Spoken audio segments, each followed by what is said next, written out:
Oke, kita mulai saja ya. Assalamualaikum warahmatullahi wabarakatuh. Selamat sore semuanya. Kembali lagi kita berkuliah seperti biasa setelah melewati beberapa jam ke belakang. Semoga semuanya masih pada semangat dan tetap fokus lagi di perkuliahan seperti biasa di mata kuliah ini dan mata kuliah yang lainnya. Oke, ada beberapa informasi yang ingin saya sampaikan terlebih dahulu. Ini tolong disimak baik-baik sebelum saya mulai lanjut ke perkuliahan.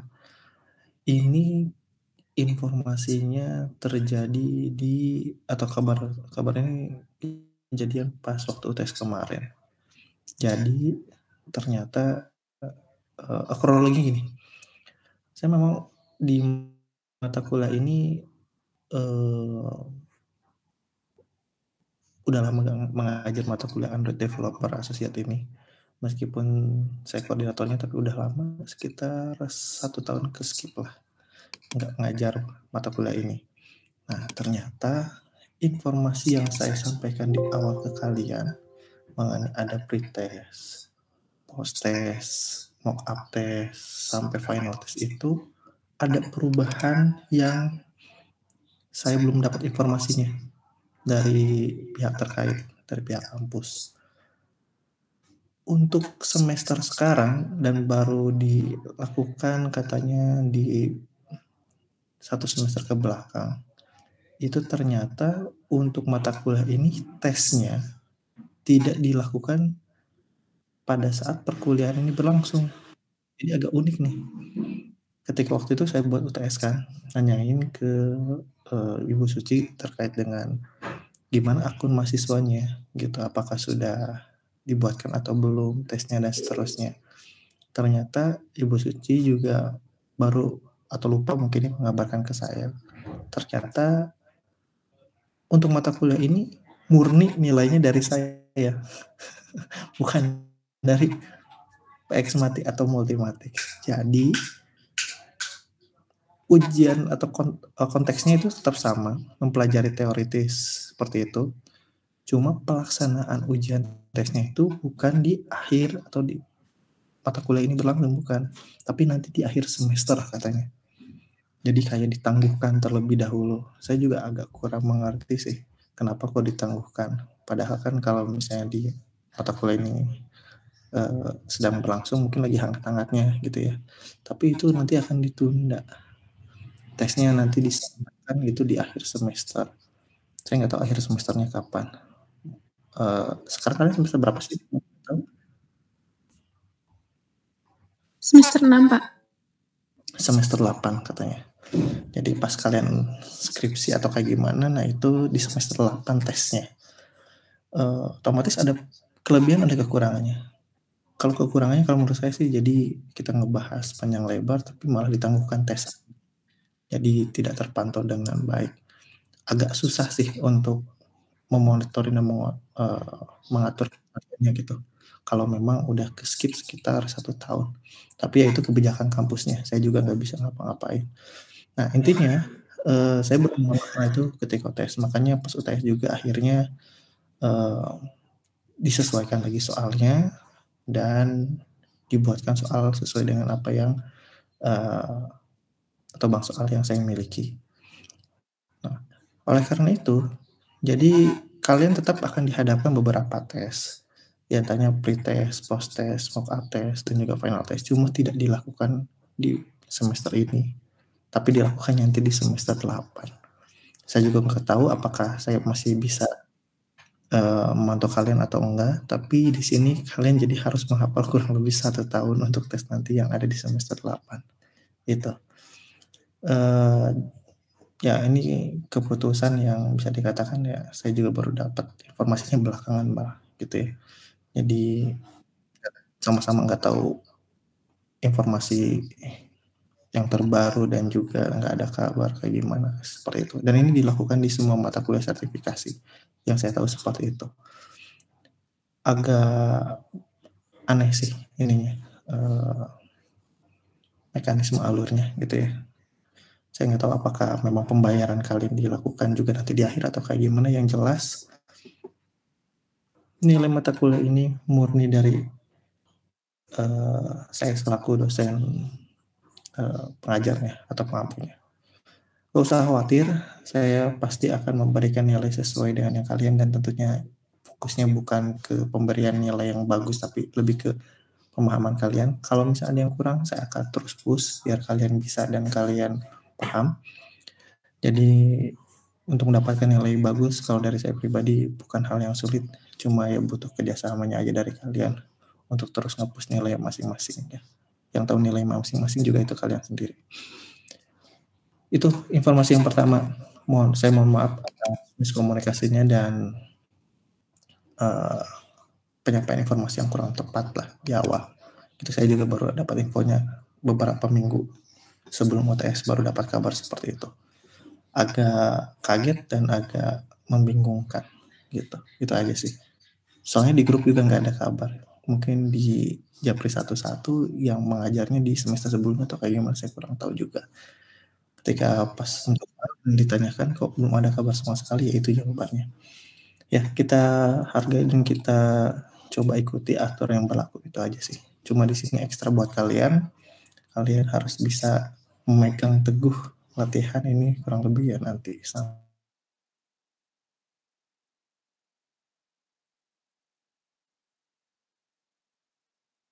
lebih tepatnya kapan segala macam. Saya juga kurang tahu informasinya kapan. Karena di situ kalau yang saya lihat nggak mudah sih buat bikin penjadwalannya, karena ada kesepakatan antara dua pihak kan, antara CTB dengan pihak Multimatrix. Jadi saya kurang tahu teknisnya seperti apa dan MOU-nya kayak gimana, kerjasamanya dimulai kapan, saya kurang tahu gitu. Ya seperti itu. Terus yang kedua, ini terkait nilai UTS. Sebetulnya saya pengen menginputkan, cuma ada beberapa rekan kalian juga yang sedang ikut ujian UTS susulan, karena di minggu kemarin ada kendala satu dan lain sebagainya, sedang diproses. Dan bahkan kalau nggak salah hari ini ada beberapa mahasiswa yang baru mau UTS susulan. Jadi pengennya tadinya ngebahas soal-soal secara tuntas, cuma kayaknya saya undur aja, jadi minggu depan fokusnya pengen nyelesain materi dan mungkin banyak latihan ke kalian aja lah. Saya akan cari platform yang lebih bagus lagi untuk ujiannya, mirip-mirip kayak Multimatrix lah. Saya akan coba cari alternatif atau toolsnya, tentunya dengan bank soal yang saya miliki, saya akan coba tambah dan sesuaikan. Cuma ya mohon maaf lagi-lagi, bank soalnya di sini saya ambil dari apa yang saya tahu, apa yang saya temukan sejauh ini gitu. Jadi kita masih belum bisa ngintip secara langsung dari bank soal yang ada di Multimatrix. Kelemahannya itu sih ya. Mudah-mudahan sih kalian bisa mengerti dan bisa memahami fokus dari mata kuliah ini. Terus selain tes juga, kalau misalnya nanti, pokoknya fokus saya itu pengen coba menyampaikan materinya secara tuntas dulu, biar nanti ada spare waktu buat latihan atau mungkin pembahasan yang lain, mau secara teknis dan seterusnya. Nanti akan saya coba berikan sampel app sederhana atau sampel proyek sederhana mungkin ya, yang menerapkan apa yang sudah dipelajari di sini. Bisa kalian tiru dan bisa kalian coba buat gitu, untuk nambah-nambah nilai dan untuk meningkatkan pengalaman teknis kalian juga secara menyeluruh. Saya katakan aplikasinya simple sih, nggak akan terlalu detail, terlalu expert seperti mata kuliah yang lain. Cuma di sini penerapannya yang best praktisnya aja sih. Gitu. Oke. Itu informasi-informasi penting yang ingin saya sampaikan di awal. Mudah-mudahan kalian bisa mengerti. Kalau misalnya ada yang ingin ditanyakan, silahkan ditanyakan, interupsi saja atau tanyakan di grup. Nanti akan saya jawab semampu yang saya tahu. Gitu.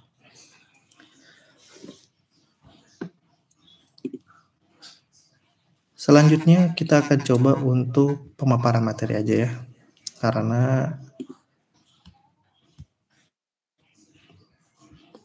kurang etis sih kalau ngebahas soal, karena ada yang lagi ujian juga hari ini, jadi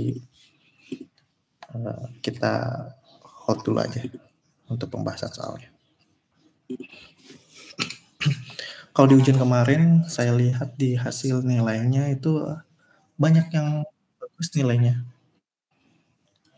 bisa dikatakan ya sempurna, bahkan ada yang mendekati sempurna. Di satu sisi saya senang, tapi di satu sisi juga ada yang kurang nilainya.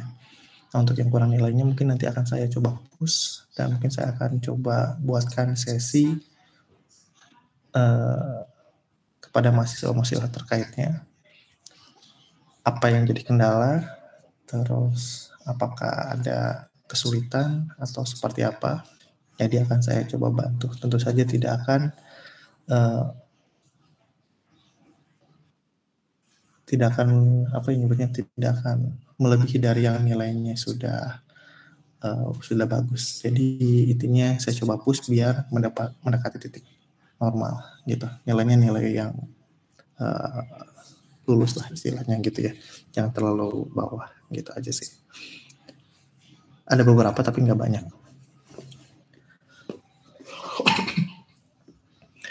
Oke, kita mulai ke materi yang ke-8.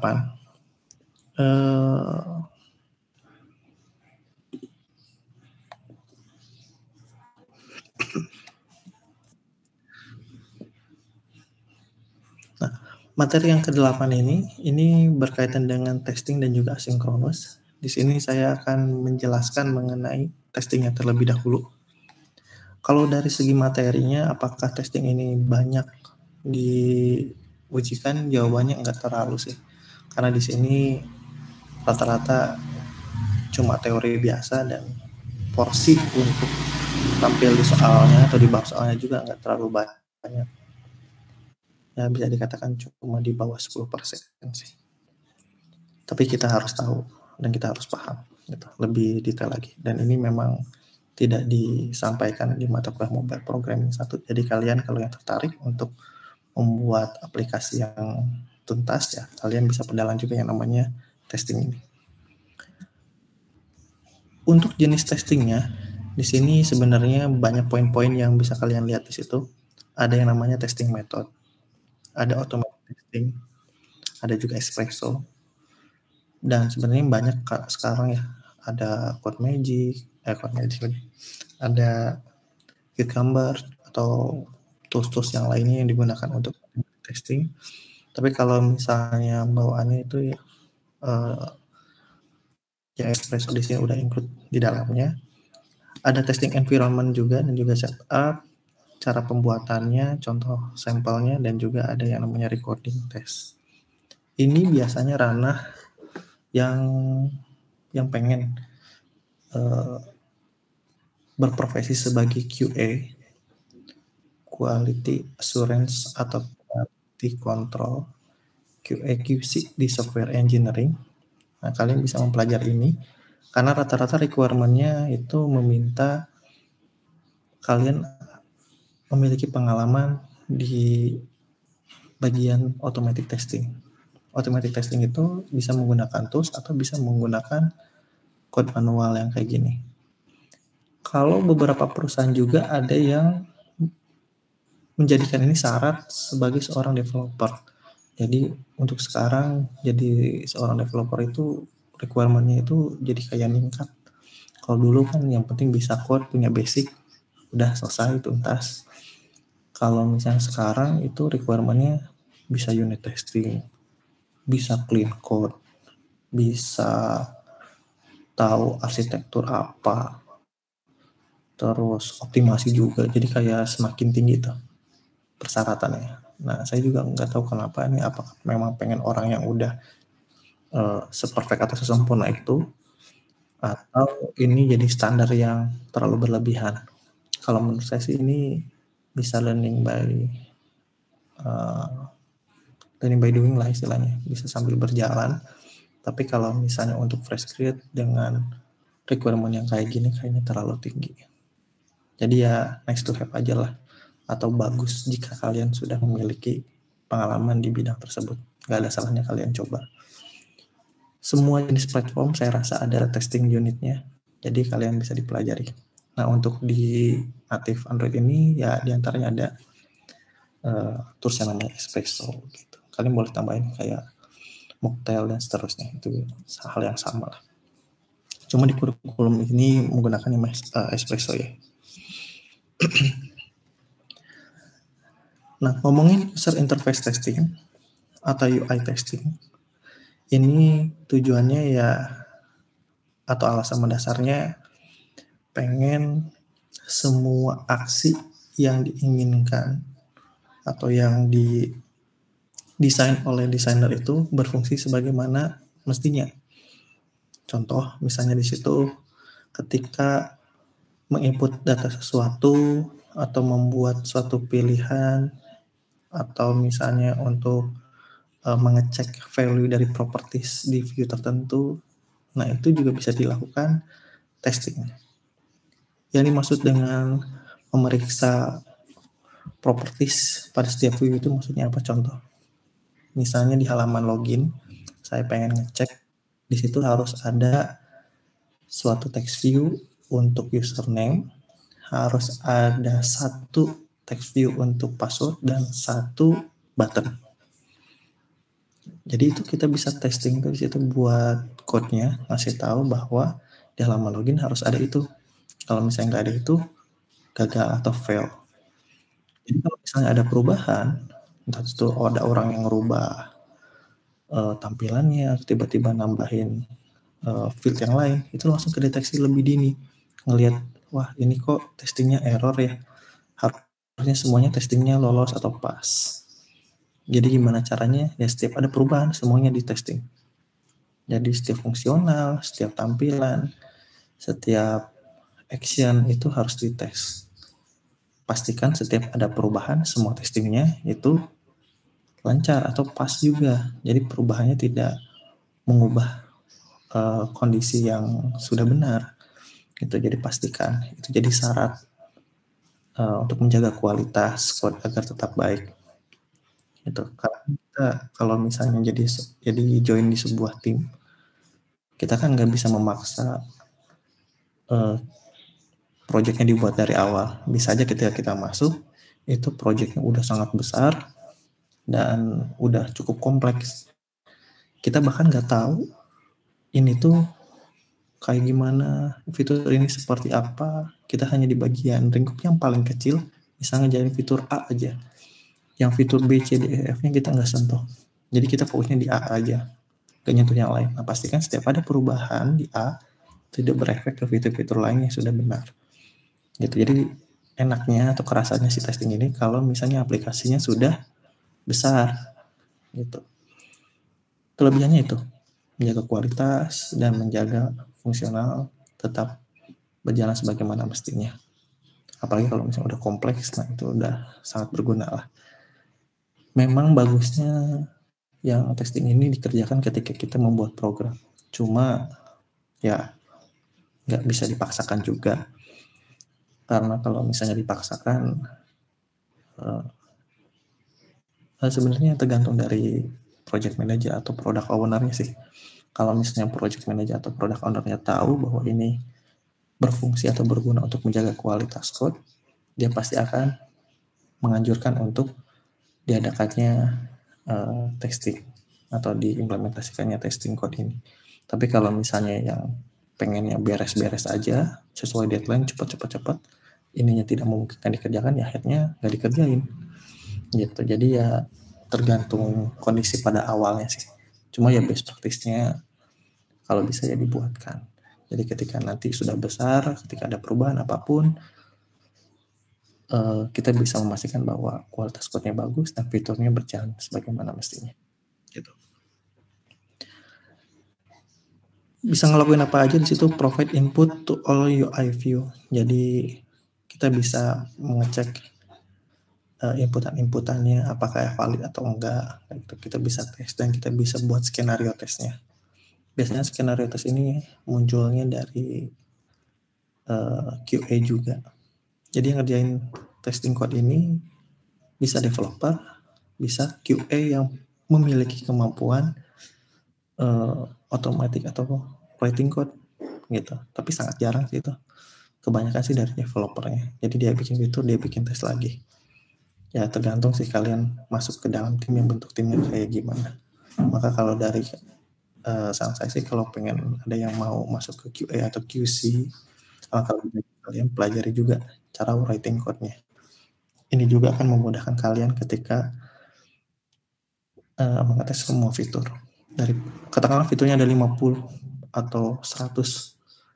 Kalian kan kalau manual ngeceknya satu-satu tuh. Loginnya ini, passwordnya apa, kayak gimana gitu, itu kan pasti melelahkan.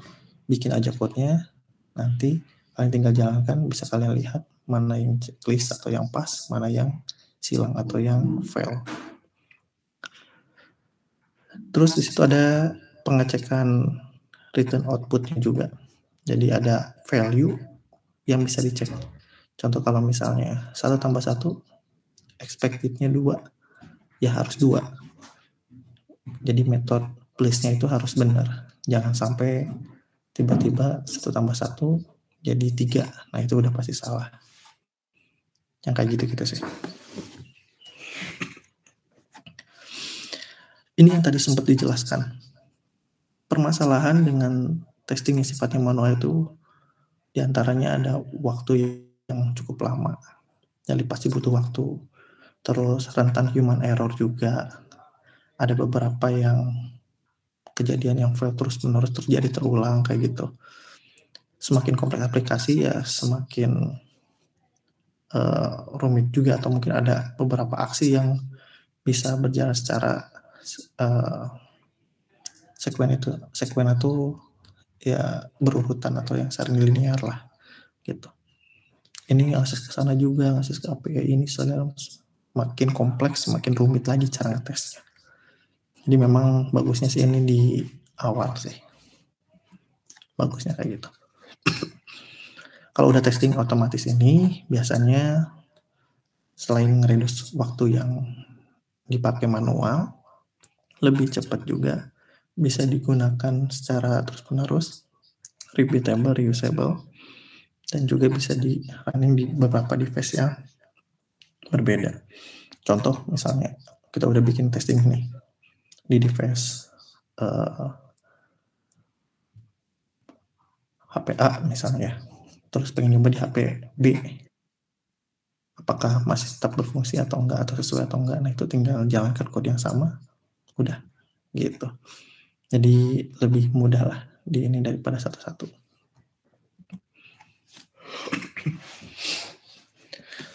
Nah di sini dijelasin ada yang namanya espresso yang digunakan untuk single app testing. Jadi antaranya untuk ngetes macam-macam sih, dari UI, terus dari kalau untuk value biasanya pakainya JUnit sih. Cuma ini kalau untuk UI dan juga untuk mockout atau tampilan-tampilan yang automatic input yang kayak gitu, ini bisa digunakan.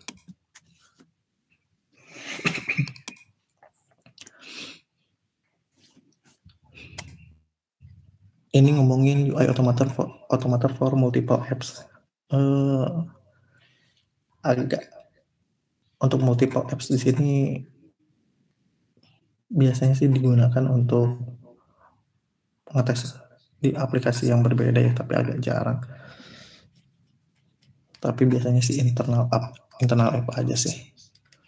Kalau enggak juga paling different user atau yang kayak gitu. Tapi sebenarnya bisa, tapi butuh suatu simulasi usernya.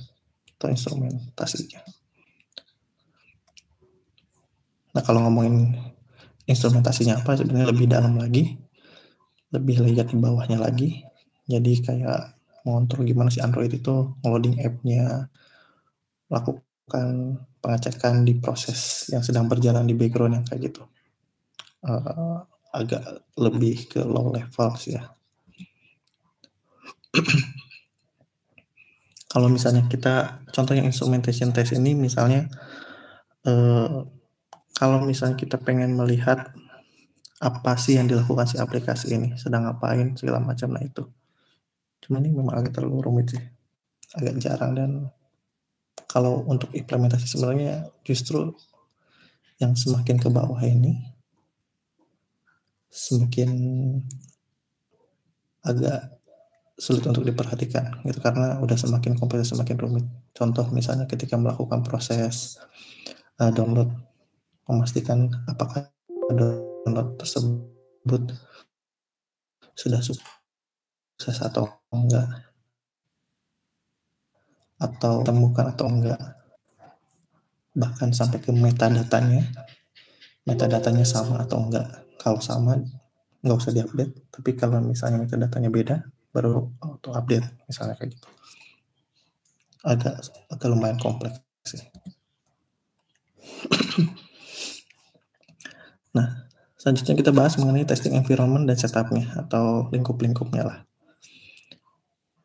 Di sini masih pakai yang lama, menggunakan Android Support Library. Kalau yang sekarang sih udah digabung ya, semenjak adanya Android X, jadi nggak usah pakai Android Support Library lagi. Mungkin ada beberapa yang harus disesuaikan, tapi kurang lebih jadinya kayak gini lah. Intinya di sini ada beberapa yang harus kalian tambahkan.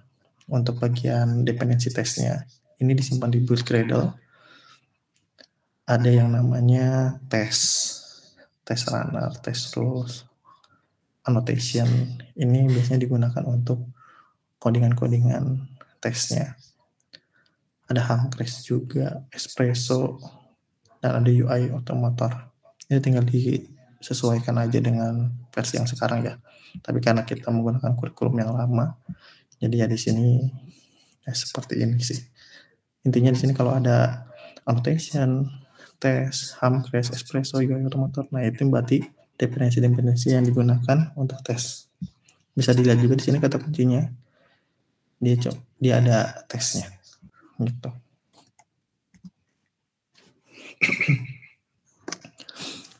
Nah, kalau untuk instrumentation testnya yang biasanya digunakan untuk ngecek metode yang segala macam, biasanya menggunakan JUnit Runner. Dan untuk koneksinya ya mirip dengan proses debugging biasa. Jadi ya masuk ke USB-nya, pastikan developer option-nya di situ disesuaikan. Gitu. Cuma kalau ada animasi segala macam di sini dimatikan katanya. Gitu. Tapi nggak tahu ya kalau yang terbaru kayaknya nggak usah dimatikan juga, dia masih bisa. Nah, untuk membuat tesnya di sini kalau biasanya kita bermain di kode utamanya itu kan biasanya di SRC langsung di main package-nya ya. Tapi kalau sekarang di sini di bagian Android testnya, Java create kelas testnya. Biasanya dia mengextend atau berupa suatu JUnit class. Nah, cara penulisannya kurang lebih kayak gini. Jadi di sini ada beberapa overriding. Mudahnya gini sih. Di sini ada run with. Ya ini ngasih tahu bahwa annotation testnya yang digunakan apa gitu. Biasanya JUnit 4 kalau di kurikulum ini. Nah, di sini ada 3 overriding yang harus kalian hafal mungkin ya. Ada small test, ada medium test, ada large test. Jadi ketika kalian membuat skenario test, itu kalian juga harus memperhitungkan kira-kira ini akan diakses berapa lama. Kalau misalnya berjalan kurang dari 60 detik, itu bisa gunakan yang small test saja. Sedangkan untuk yang menengah, misalnya kurang dari 300 detik, atau misalnya hanya berupa local network, itu gunakan yang medium test. Tapi kalau misalnya itu pengen yang lebih lama, lebih dari 300 detik, kalian bisa menggunakan yang last test. Jadi ini tergantung dari skenario tes yang kalian buat. Kalau untuk last test ini biasanya digunakan untuk yang lumayan kompleks. Misal digunakan untuk fitur transfer uh, transfer transfer uang misalnya, atau misal transfer e-payment. Di sini misalnya ditransfer ke API apa, terus dicek API-nya sudah mendapatkan value yang sama enggak, terus dia kembaliannya apa. Kalau kembaliannya sukses, dan pastikan di penerimanya itu sudah bertambah, di kitanya berkurang. Nah, itu bisa masuk mungkin ke area large text. Meskipun kalau implementasinya di teknologi sekarang, sebenarnya nggak sampai lebih dari 300 detik sih. Kurang dari 1 menit sebenarnya. Yang mungkin yang butuh yang lebih lama lagi. Kayak sinkronisasi data atau download data. Sampai beres nge-download gitu. Nah, mungkin large text ini cocok. Kebanyakan di small atau medium text sih. Terus di sini ada rule. Rule ini digunain buat kasih tahu sebenarnya sih konteks yang akan ditestingnya yang mana. Jadi kalau misalnya kita mau tes yang ada di main activity, ya di sini tinggal dimasukkan main activity.class. Terus ini untuk yang single, sedang kalau ini untuk yang sifatnya berupa service. Kalau activity, kalau yang service di sini ada khusus overriding-nya add service test rule. Misalnya untuk mendownload service, alarm, binding data, atau ngecek baterai health atau bagaimana misalnya menggunakan ini. Terus ada before, ada after. Jadi kalian cukup hafalkan overriding aja sih. Small, medium, large, rules itu kayak gimana. Before, after. Before ini kayak digunakan untuk inisialisasi. Jadi sebelum testing dilakukan, konfigurasi apa yang harus dibuat atau inisialisasi data apa yang harus dilakukan. Nah, dia akan dieksekusi duluan. Kalau after biasanya setelah diproses testing selesai, ada after. Nah, after ini yang akan dijalankan sesuai namanya sih sebenarnya. Cukup mudah untuk ditebak. Oke, sebentar ya, kita nunggu azan terlebih dahulu sekitar 3 menitan. Saya izin break sebentar. Yang lagi jalan hati-hati, awas nabrak, fokus.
Baik, saya izin lanjutkan kembali ya.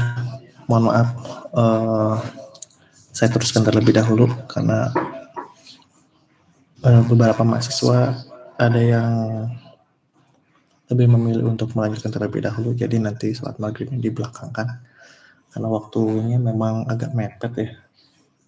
Bukan mepet sih sebenarnya, jam 18.30 atau 18.20 itu udah selesai. Jadi ada yang lebih nyaman di belakangan. Tapi kalau misalnya kalian ada yang pengen disegerakan untuk maghribnya, tolong dikabari aja di grup. Saya sih lebih menyesuaikan aja sih. Mayoritas dari yang diajar di kelas mulai jam 17 atau jam 5 rata-rata selesaikan dulu aja Pak. Kayak gitu sih mayoritas. Jadi tolong kabari aja terkait hal tersebut ya. Oke. Baik lagi ke sini. Di sini before dan juga after itu berkaitan dengan perintah-perintah yang ada di unit testing atau di bagian testing atau automatic testing.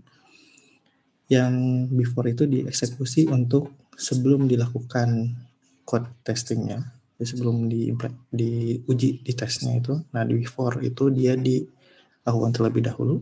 Kalau after itu setelahnya. Nah yang add test ini adalah overriding yang menandakan bahwa codingan di bawah add test ini yang berupa suatu metode ini adalah codingan untuk testingnya. Nah di sini yang bisa kalian lihat ya, ini kurang lebih ada tahapan-tahapannya. Kalau misalnya kalian belum tahu ini mau isinya kayak gimana atau kelasnya belum dibuat, kalian bisa bikin kayak gini dulu. Misalnya change text di same activity atau di activity yang sama. Ini juga harus readable atau yang mudah dibaca dan mudah dimengerti oleh developer yang lain. Ini fungsinya ngapain? Kalian tulis aja step-stepnya dulu kayak gini. Misalnya cari view-nya, terus coba lakukan aksi, misalnya diklik, atau misalnya di long press, atau kayak gimana. Terus pastikan aksinya sudah dilakukan, dan juga di sini ada hasil yang sesuai. Pindah halaman, berarti nanti pindah halaman. Atau misalnya muncul hasil, tampilkan juga hasilnya sesuai atau enggak. Nah itu yang namanya assert, atau mengecek resultnya. Tadi sempat ada dependensi yang namanya hamcrash. Ini sebenarnya digunakan untuk matcher atau salah satu library yang digunakan untuk mengecek atau dalam ASAP ya.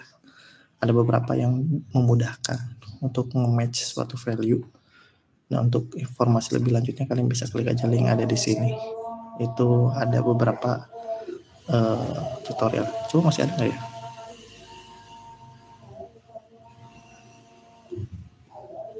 Ada sih. Contoh misalnya ada di equal to. Nah, berarti di sini untuk mengecek objek apakah itu objek yang sama atau enggak, bisa menggunakan equal to. Objek itu contohnya gimana? Contohnya gini. Misal kita input data, katakanlah data mahasiswa di suatu objek, itu ID-nya 1, nama mahasiswanya Budi. Nah, saya pengen ngetes bahwa yang diinput tuh objeknya sama.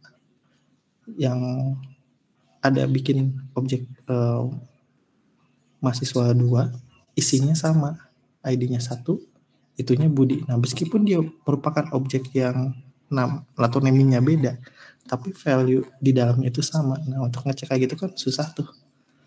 Dia objeknya beda, name-nya, tapi sebenarnya isinya sama, itu orang yang sama. Cuma inisialisasi objeknya aja yang beda. Gimana caranya bahwa itu benar-benar objek yang sama? Nah, bisa menggunakan equal to. Jadi pastikan orang yang diinputkan itu benar-benar orang yang kita inginkan. Nah, kayak gitulah. Dan masih banyak lagi. Intinya ngebantu sih. Yang nggak dimiliki sama Espresso atau bawaan dari JUnit-nya bisa menggunakan hamcrash ini. Opsional lah. Ada yang view matcher, view action sama assertion. Nah, kalau yang matcher ini sebenarnya lebih ke mencari. Contoh, nyari ada nggak yang ID-nya ini, ada nggak sebuah view yang ID-nya ini, kontennya apa, atau ada yang sedang fokus enggak, ada di hierarki tertentu enggak. Nah, itu bisa menggunakan view matcher. Kalau action, ya action, klik, long press, yang kayak gitu-gitu tuh. View assertion di sini untuk membandingkan data.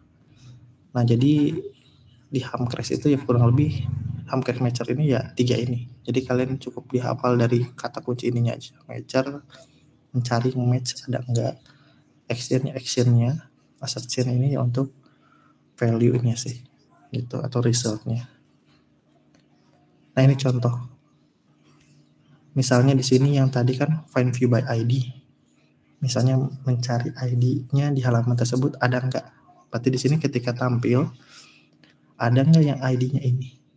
Jadi kalau misalnya di sini enggak ada nemu ID ini, dia langsung fail tesnya. Tapi kalau ada dia checklist, dia lolos gitu. Yang keduanya di sini contoh melakukan aksi mengetikkan sesuatu berupa string dan juga klik buttonnya. Nah, di sini pakai perform type text. Type text ini perintah untuk isi manual. Nah, di sini stringnya. Terus keyboardnya ditutup, kan pasti keyboardnya muncul tuh ketika di klik ya, diketik ya. Terus di on view-nya ada nggak ID ini muncul nggak? Terus kalau misalnya ada, misalnya ini berupa button kayaknya nih, di perform klik, buttonnya diklik. Jadi setelah di typing, buttonnya diklik. Ini dengan contohnya seperti itu. Nah, kalian cukup pahami kayak gini aja sebenarnya di bagian tes. Jadi nggak terlalu sampai gimana cara membuatnya atau gimana, enggak sih. Cukup hafalkan aja, oh kira-kira, atau mungkin pahami lebih tepatnya. Oh, perform ini maksudnya apa, kayak gitu. Nggak terlalu banyak juga sih munculnya. Yang ketiga di sini bisa ngecek teksnya berubah enggak. Nah, di sini on view, ambil dulu, ini yang matcher sebenarnya, on view with ID, ini match dulu, ada nggak yang sini namanya text to be changed, teks yang berubah, dicek match nggak sesuai dengan yang diinputkan, nggak sesuai dengan yang di type tadi, nggak. Kalau sesuai value-nya, ya udah dia lolos atau pass gitu. Ini salah satu penjelasannya. With ID intinya nyari yang ada nggak ID-nya tersebut. With ID. Jadi rata-rata ngambilnya ID. Jadi bisa dikatakan wajib ya nambahin ID di setiap elemen itu, enggak itu kepake atau nggak kepake di testing itu pasti butuh. With text, nyari view yang memiliki teks tertentu. Terus all of, nyari view yang sesuai, tapi di sini ada multiple condition seperti di sini nih. All of yang ID-nya ini, yang memiliki teksnya ini dan muncul. Gitu. Jadi kalau pengen ada beberapa kondisi ya pakai all of dulu. On view ini yang sedang tampil di layar. Jadi pas di tes itu contoh misalnya tadi di roles-nya main activity, berarti dia akan menampilkan halaman yang main activity-nya atau activity mainnya akan dijalankan. Nanti dia akan ngecek ada nggak, kalau ada lolos. Jadi kalau misalnya di UI-nya jadi dia kayak tiba-tiba ngisi sendiri, tutup sendiri kayak gitulah. Tapi cepat. Kita juga kadang-kadang butuh ngasih jeda sedikit biar kelihatan. Kalau on view ini ya dia membalikan suatu tampilan yang bisa diinteraksi. Ya intinya muncul di layar. Ada view interaction kayak gini, sama text view, on view, apa kondisinya, dicek sesuai enggak gitu.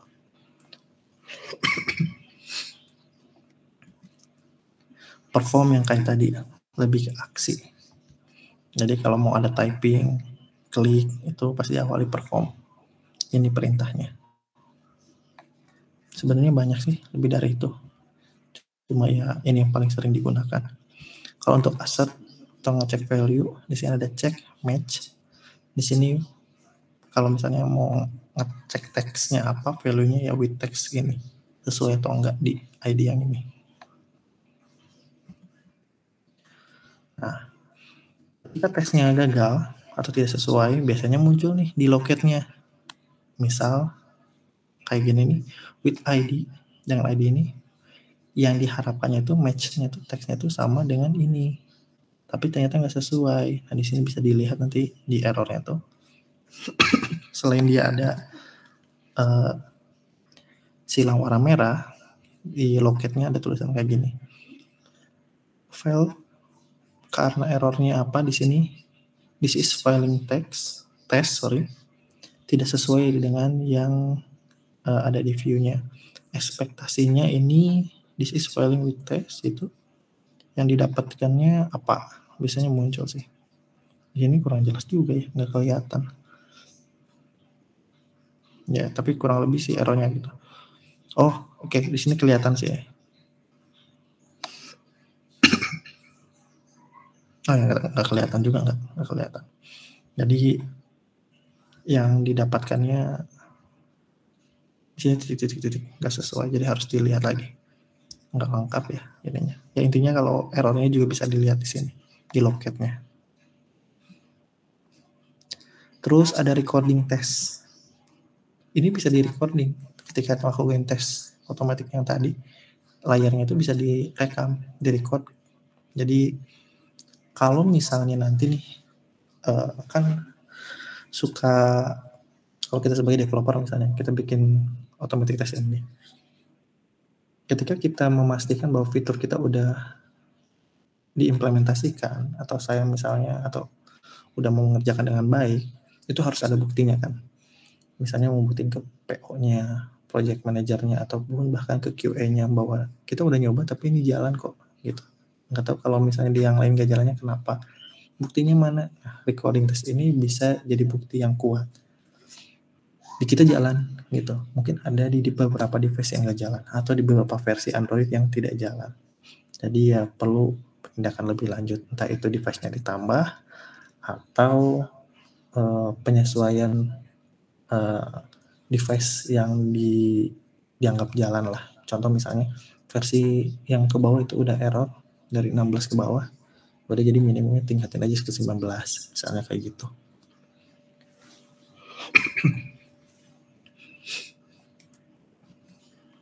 Untuk cara nge-recordnya gimana? Di sini masih ada nggak ya? Run record espresso test, di situ ada klik restart app, pilih target. Jadi semua yang dijalankan itu di sini tesnya nih tinggal dipilih. Nanti ada recordingnya. Cuma ya bakal cepat banget sih. Karena kan kalau komputer nge-eksekusi perintah itu cepat ya. Keyboardnya juga munculnya sepersekian detik kayak gitu. Ya harus disesuaikan lah. Kasih jeda waktu biasanya, kasih timer. Biar kelihatan sama mata. Nah kalau misalnya di sini juga bisa kita tambahkan sama di UI-nya, di situ assertion-nya bisa. Pengen yang diinginkannya apa gitu, misalnya di sini teksnya apa, yang diekspektasinya apa, terus nanti bisa di save versi UI-nya lah. Oke, nah kurang lebih seperti itu sedikit pengantarnya. Jadi cukup hafalkan dari overriding metodenya, terus ada yang namanya contoh sintak code sederhananya di situ kayak perform, terus match, terus with ID. Nah kayak gitu. Jadi kalau kalian misalnya nanti ada soal, oh ini maksudnya apa, kalian minimal bisa menebak. Gitu. Oh ini maksudnya seperti itu. Cuma ya balik lagi kurang dari 5% atau kurang dari 10% sih kemunculan soal terkait testing ini. Ya nggak ada salahnya kalian yang pengen menggeluti lebih lanjut mengenai mobile, coba belajar mengenai testingnya. Oke, selanjutnya berikutnya yang akan dibahas adalah asynchronous task dan juga asynchronous task loader. Ini cukup banyak muncul soalnya, sekitar 10-20%, 10-15 lah. Yang perlu kalian pahami di sini adalah apa sih itu asinkronus dan metode-metodenya yang diproses asinkronus itu apa aja. Karena banyak soalnya yang cuma nanya lebih ke arah sana sih, enggak ini code ini maksudnya kayak gimana, enggak. Jadi cukup dihafalkan ini asinkronus, metode ini maksudnya apa, perbedaan dengan cara asinkronus yang lain itu kayak gimana, perbedaannya gimana gitu. Biasanya di metodenya sih ya. Ada asynchronous task dan asynchronous task loader. Nah, di sini ada sedikit pembahasan. Sebelum masuk ke asynchronous task itu ada yang namanya thread, ada asynchronous task, ada loader, dan juga yang terakhir asynchronous task loader. Dimulai dari thread-nya terlebih dahulu. Threads ini ada S-nya, jamak ya. Sebenarnya apa sih yang dimaksud dengan threads itu? Nah, bisa dikatakan ketika suatu aplikasi berjalan, itu otomatis yang dieksekusi itu dari setiap baris code yang kita tulis. Nah, kalau di Java itu ada yang namanya thread atau UI thread. Yang ini tuh sebenarnya mengeksekusi apa sih yang dilakukan dari setiap baris tersebut. Nah, itu yang namanya thread. Contoh nih. Misalnya di sini ada suatu contohnya misalnya hardware update screen every 16 millisecond. Jadi ketika di bagian hardware update screen, jadi ada proses untuk update si bukan hardware, ini lebih ke softwarenya atau apa yang harus dilakukan si hardware tersebut setiap 16 millisecond ngelisten data contohnya, atau misalnya ada juga yang melakukan sinkronisasi data yang harus dilakukan secara dalam tanda petik kayak real time lah kayak gitu. Ini teknologi yang kayak gini mungkin rame ketika belum adanya database yang sifatnya real time. Jadi untuk ngakalinnya ya mau nggak mau di halaman tersebut ngecek terus-terusan, dilakukan dalam beberapa durasi tertentu yang cukup singkat, seolah-olah itu real time padahal sebenarnya dia nge-fetch ulang. Ada yang seperti itu.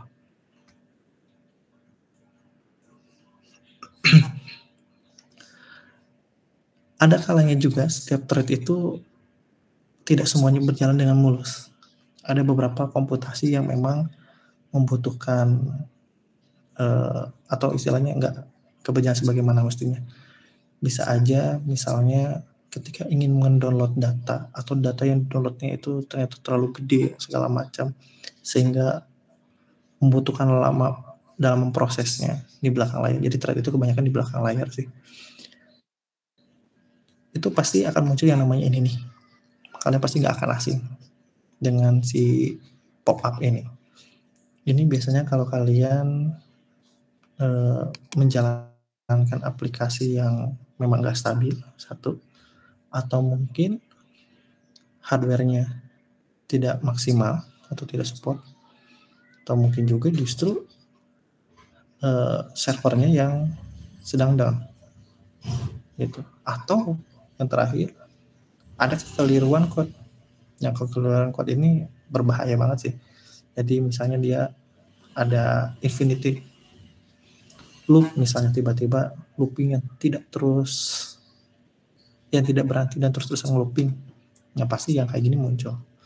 Ini sering muncul di soal. Jadi pahami dan ya hafalkan aja lah sebenarnya. Nanti muncul pop-up kayak gini atau ada tulisan ANR dialog, ANR dia. Ini tuh maksudnya ANR dialog itu singkatannya dari apa? Dari application not responding, atau istilahnya memaksa untuk force close atau ditutup. Nah, aplikasi not responding ini muncul karena ya ada proses thread yang tidak berjalan dengan baik. Gitu, entah itu karena terlalu besar atau tidak tuntas, atau justru ada beberapa logic yang terus berulang sehingga ya istilahnya kalau otak sih mungkin ya prosesornya kayak udah pusing lah, jadi dipaksa ini mau ditutup enggak gitu. Di sini aplikasinya enggak ngerespon, nggak bisa ngapa-ngapain gitu, nge-freeze. Jadi masih ada pilihan untuk force close atau tetap pengen nunggu. Jarang sih kalau udah kayak gini, ini harusnya aplikasinya udah nggak stabil atau mungkin hardware-nya udah nggak support.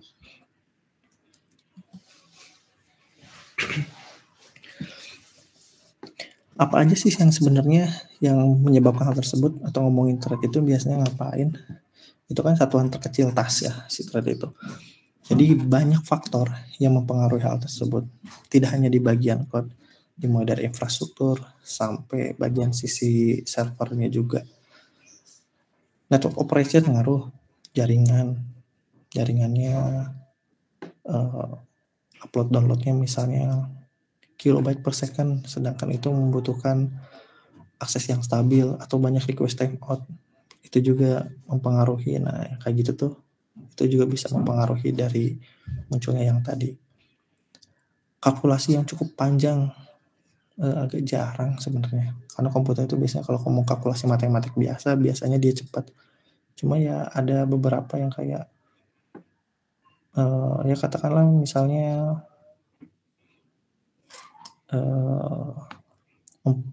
melakukan perhitungan yang cukup kompleks gitu. Nah, itu juga bisa. Kalau sekarang sih sebenarnya nggak terlalu ini ya, di zaman sekarang. Sekelas ChatGPT aja dia memprosesnya nggak terlalu lama sih, bahkan cenderung mendekati ke real time juga. Ketika ketik selesai, dia nggak loading terlalu lama, langsung muncul, bahkan dengan penjelasan yang lumayan detail. Jadi prosesor juga kayaknya sekarang udah nggak di apa istilahnya. Kalau dulu kan kalau aplikasi itu kan dibebankannya ke prosesor yang ada di device kita. Contoh di laptop atau di laptop misalnya prosesornya apa, nah dibebankannya ke situ. Terus HP juga sama, dibebankan ke prosesor HP-nya. Tapi kalau teknologi yang modern sekarang nggak dibebankan ke hardware yang ada di real device-nya, tapi di cloud-nya.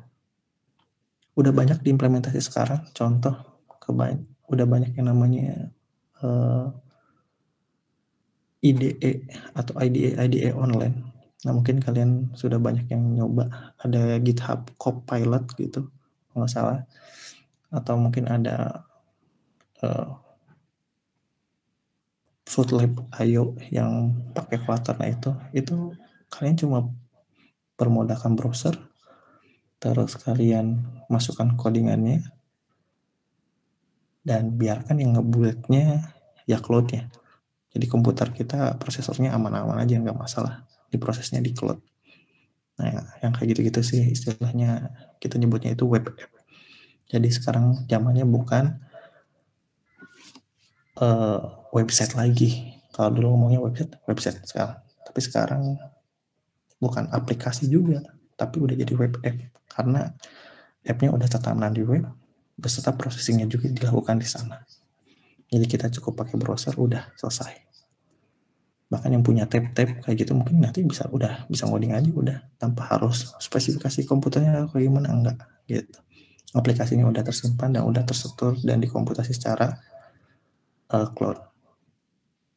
Cuma kalau ngomongin kenapa kok bisa mudah kayak gitu, ya itu panjang ceritanya. Server di cloud-nya juga harus bagus, prosesornya bagus, komputasinya bagus. Dan kebanyakan sekarang yang masih belum banyak yang free.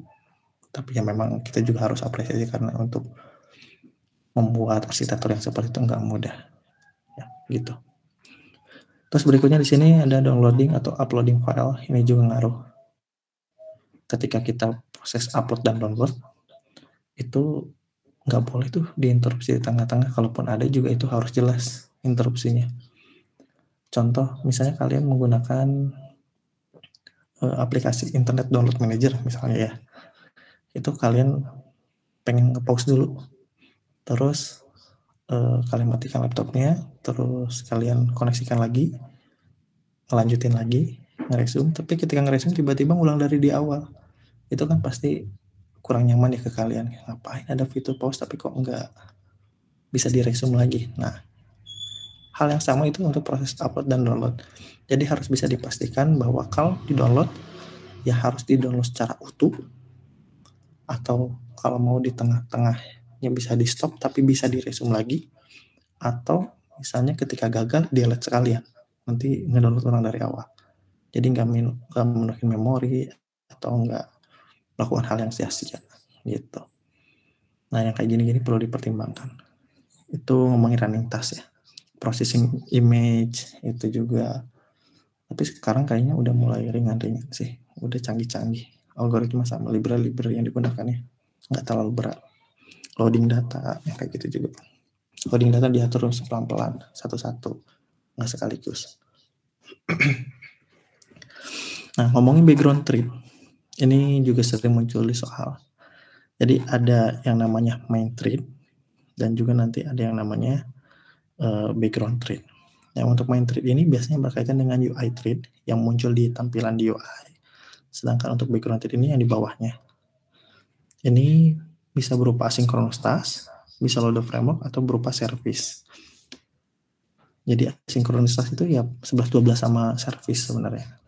Karena biasanya dia bergerak di belakang layar. Entah itu proses yang tadi, download, upload, proses data ya kayak gitu.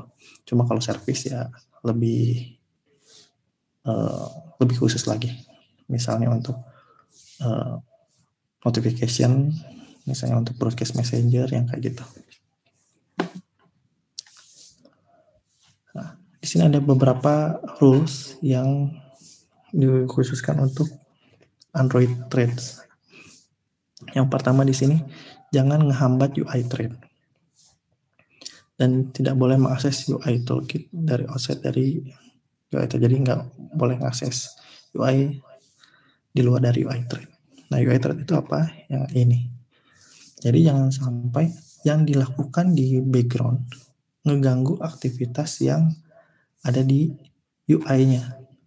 Misalnya lagi proses download nih, harusnya user itu ya normalnya dia bisa tetap berinstallasi dengan nyala, nggak harus nunggu sampai itu selesai, atau dia nggak bisa nge-close atau segala macam, dipaksa harus nunggu. Nah itu nggak boleh kayak gitu. Jadi best practice-nya ya biarkan jalan di background. Mengenai hasilnya berhasil atau tidak, munculkan notifikasinya ketika sudah selesai atau ketika ada kegagalan. Kayak gitu. Jadi perbedaan UI itu sama background itu ya seperti itu. Nah, sekarang kita ngomongin ke asynchronous task. Asynchronous task itu apa? Kalau tadi di thread itu ada istilahnya apa tadi itu? Sambok di worker thread. Nah, asynchronous task itu ya ada di dalam worker thread-nya. Lebih tepatnya ada dua metode nih ditampilkan di sini. Ada do in background sama on post execute. Maaf. Nah, do in background ini dia udah pasti yang berjalan di background. On post execute ini yang main di UI atau di bagian UI-nya. Jadi pas do in background kita nggak ngeliat apapun, tapi ketika udah selesai, entah itu berhasil atau enggak, ditampilkan ke layar. Ini penjelasannya ya. Berjalan di background dan on post itu berjalan di main thread-nya atau di bagian UI-nya. Nah, ini kalian hafalkan aja nih. Di asynchronous ada yang do in background dan ada on post execute. Dua metode ini yang biasanya diminta ketika kita melakukan asynchronous. Sebenarnya ada yang lain juga selain dua yang tadi. Itu yang wajibnya yang dua tadi, on do in background sama on post. Ada yang namanya on pre dan on progress. On pre ini yang dilakukan sebelum dieksekusinya do in background. Jadi yang kayak ngecek kondisi atau kayak gimana atau inisialisasi di sini. On progress update ini ketika do in background berlangsung. Kalau misalnya kita pengen tahu proses downloadnya sekarang udah berapa persen, pengen ditampilin ke layar, harus di dalam on progress update. Biar ketahuan berapa tuh yang udah di download berapa persen. Nah, kurang lebih jadi kayak gini secara mekanismenya. Yang lebih lengkap on pre dulu di sini, do in background di sini. Terus kalau misalnya pengen ditampilkan prosesnya, publish progress, terus di sini ada on progress update. Kalau udah selesai, tampilkan juga on post execute. Nah, kalian hafalkan aja metode-metode ini dan kalian pahami baik-baik di in background main di worker thread. Kalau selain itu kayak on progress, on pre dan on post execute, dia di bagian main thread. Main thread itu dengan UI, worker itu di bagian background. Nah, semua ini adalah proses asynchronous task.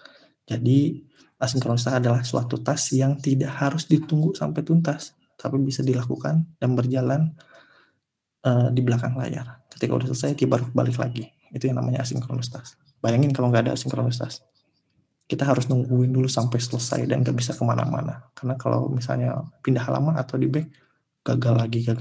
Kan nggak seperti itu ya kita bikin aplikasi itu. Proses sinkronisasi, proses update data, proses download data, upload data, semuanya itu pasti membutuhkan asinkronus task. Cara membuat asinkronus task-nya, di sini ada beberapa tahapannya. Kalian cukup hafalkan aja di bagian sini nih. Yang pasti kalau itu tasknya asinkronus task harus extend ke async task. Biasanya di sini ada URL atau apapun itu tergantung jenis asinkronusnya apa. Terus ini yang tadi ya. Nah ini untuk di bagian in background-nya, ini on progress update-nya, terus ini on post-nya. Ini kalau proses dia upload atau download data biasanya kayak gitu nih.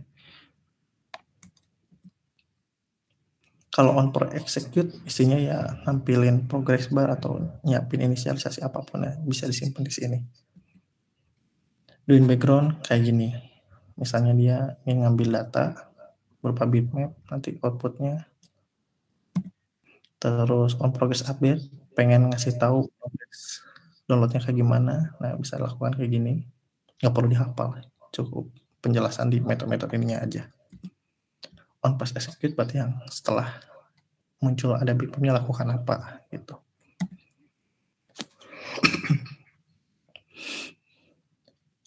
Cara menjalankan asinkronus task-nya, panggil task-nya, kita ada query, ada execute. Sebenarnya cara ngejalaninnya cukup kayak gitu, cuma di dalam kelas ininya yang ada extend-nya ada metode-metode yang tadi. Yang minimal yang wajib in background sama on post execute lah. Ini beberapa keterbatasannya. Jadi di sini ya ini juga jarang muncul sih. Biasanya kalau misalnya activity-nya ke destroy, dia juga nggak bisa, intinya ke terminate juga. Terus ya bayangin lagi ngedownload, tergantung ya kalau ngedownloadnya dilempar ke aplikasi download masih bisa, tapi kalau downloadnya in-app, ketika aplikasinya ditutup, ya proses downloadnya juga nggak bisa gitu. Ada beberapa yang case-nya kayak gitu. Lebih baik dilempar sih untuk download, kecuali kalau sinkronisasi data itu beda.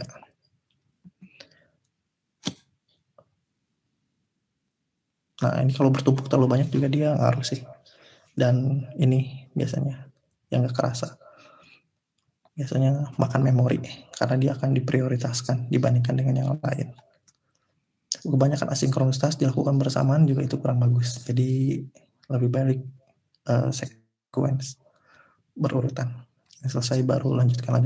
Kalau paralel agak susah. Ini contoh di beberapa aplikasi yang waktu itu sering muncul. Kok ini setiap aplikasi ini diinstal, kok tiba-tiba baterai cepat habis ya? Nah mungkin ada proses asinkronus task yang dilakukan terus-menerus, lupa nggak ke destroy. Akhirnya dia makan memori terus. Jadi baterainya cepat drop. Bahkan ketika dimatikan juga ada beberapa yang sinkronisasi terus. Kapan menggunakan asinkronus task?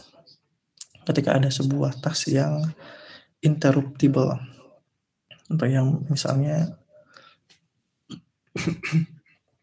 dianggapnya sebenarnya yang tidak, yang bisa diinterupsi atau yang tidak terlalu signifikan gitu ya, bisa yang tidak terlalu penting lah. Dalam artian tidak harus nunggu sampai prosesnya beres dulu, itu bisa asinkronus task. Tapi kalau misalnya tipenya kayak kirim saldo atau transfer saldo kayak gitu, mungkin bisa pakai asinkronus task, tapi alangkah lebih baiknya itu harus ditunggu sampai tuntas sih. Karena kan kalau misalnya asinkronus tiba-tiba gagal atau kayak gimana itu pasti repot. Jadi harus digabungkan antara asinkronus task dan juga proses real time di backend-nya juga yang benar. Jadi cepat lah istilahnya. Karena pada dasarnya kalau yang kayak gitu pengennya cepat-cepat aja kan.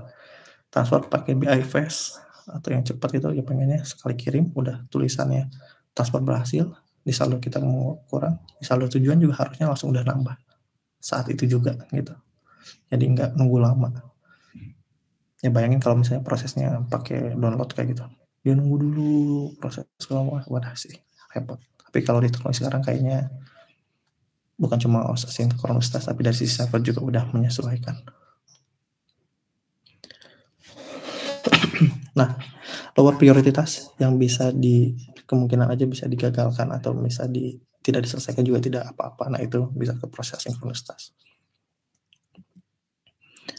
Terus loader ini sebenarnya hampir sama dengan asinkronisitas, tapi dia ada loading datanya. Jadi perbedaannya nanti ada sambungannya sama asinkronisitas loader sama cursor loader. Ini saya cepat-cepat aja ya.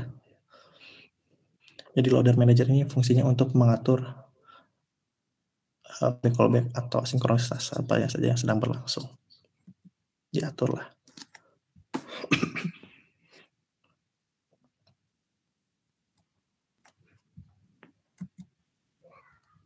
Langsung ke sini aja ya. Nah, asinkronisitas loader sama sinkronisitas ya sebetulnya saling berkesinambungan. Jadi yang bagusnya activity di sini masuk ke loader manager dulu, asinkronisitas loader, baru dia mengaturkan nih task mana yang mau dijalankan. Asinkronisitasnya dieksekusi, terus di sini lakukan sesuatu. Jadi nggak langsung asinkronisitas. Bagusnya sih seperti ini ya. Ada yang manage-nya dulu. Perbedaannya, kalau yang pakai asinkronisitas loader, itu bisa dilihat nih metode-metodenya aja. Kalian cukup hafalkan aja. Do in background di asinkronisitas, sedangkan di asinkronisitas loader, load in background. Kan dia pakai load manager. Terus on post execute di sini on load finish. Jadi ada loadnya karena dia ada manajernya, loader manager. Kalau di asinkronisitas enggak, dia langsung hajar aja. Step-stepnya mirip, tapi lagi-lagi kalian perhatikan aja metodenya, perbedaannya. Kalau di asinkronisitas loader, extendnya ke asinkronisitas loader. Ini nama metodenya. Nama metodenya sebenarnya bebas sih. Apa aja. Load in background, bukan do in background. Terus ada ada reset loader, segala macam. Pokoknya yang ada loader, init loadernya itu jadi ciri khas yang ada di asinkronisitas loader.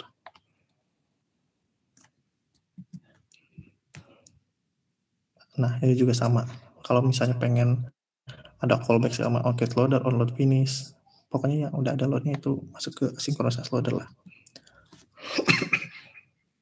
Ini onCat loader, pengen membuat suatu loader yang baru. Kalau udah finish nih, onload finish, kayak gitu. Terus kalau mau reset, ada onloader reset. Terus init loader untuk menginisialisasi loadernya, ini masih 0. Udah sih, itu aja. Jadi sebenarnya bedanya kalau asinkronisitas bisa langsung, asinkronisitas loader bisa diatur. Yang mana dulu ada ritmenya di manage si proses loadernya kayak gitu. Agak sulit sih ya ngasih tahu mana proses atau contoh realnya. Cuma nanti kalian pasti kalau ngomongin performance atau kalian dihadapkan ke dalam suatu asinkronisitas yang harus dijalankan secara berurutan, yang mau pasti kalian harus menunggu asinkronisitas atau menggunakan asinkronisitas loader. Ya memang agak jarang karena kebanyakan sih di handle-nya sama si backend-nya sih gitu. Backend-nya juga sekarang udah cepat-cepat, nggak butuh yang lama. Oke, gitu aja mungkin ya di pertemuan kali ini. Jadi tolong dipahami baik-baik dan nanti saya akan informasikan lagi setelah nilainya selesai dan setelah yang UTS susulnya udah beres, akan saya update lagi di e-learning. Kemarin juga ada beberapa saat si e-learningnya gangguan jadi agak susah untuk dibuka. Sekarang udah mulai lancar lagi, udah bagus lagi. Jadi nanti ditunggu saja informasi lebih lanjutnya di grup. Segitu aja yang bisa saya sampaikan di pertemuan kali ini.